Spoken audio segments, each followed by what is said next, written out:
Mitä eroa on perinteisellä ja näkövammaiskiekolla? No niin, yksi iso eroavaisuus näkövammaisjääkiekosta tuohon niin sanottuun tavalliseen jääkiekkoon on kiekko. Tässä meillä on tavallinen jääkiekko ja vieressä on näkövammaisjääkiekko. Tässä huomaa suoraan, että koko on eri, on korkeampi, on kaikin tavoin isompi. Ja tää on tällaista terästä tää kiekko, jotta sen kiekon kuulee. Nämä tietenkin sitten vähän käyttäytyy eri tavalla nämä kiekot. Ja senhän oppii parhaiten ihan vaan kokeilemalla. Eli tää pienempi tavallinen jääkiekko on tää pehmeämpi, kevyempi, helpompi käsiteltävä.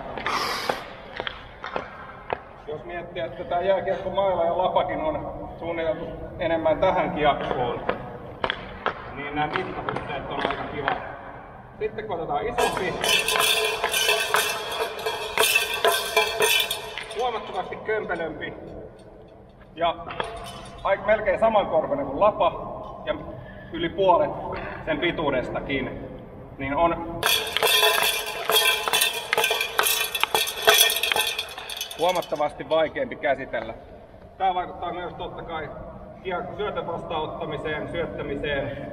Jos meillä on pieni kiekko, siinä on aika monta kohtaa, missä sä voit ottaa sen vastaan sen kiekon myös rystyllä, kun taas tää isompi kiekko, niin siinä ei hirveän montaa kohtaa sitten loppujen lopuksi ole. Ja se lähtee sitten aika helposti siitä karkaamaan, jos sä et saa sitä osumaan just oikeaan kohtaan lapaa. Ja mikä vaikeuttaa sen totta kai on, että pelaaja, joka tätä ottaa vastaan, niin on heikko näköinen. Eli pieni kiekko, se on helposti lavassa, se on siinä mukana. Vetokin lähtee suht kevyesti. Isompi kiekko. Ei ihan yhtä helposti lähtee. Siihen pitää laittaa vähän enemmän voimaa ja tarkkuutta siihen vetoon.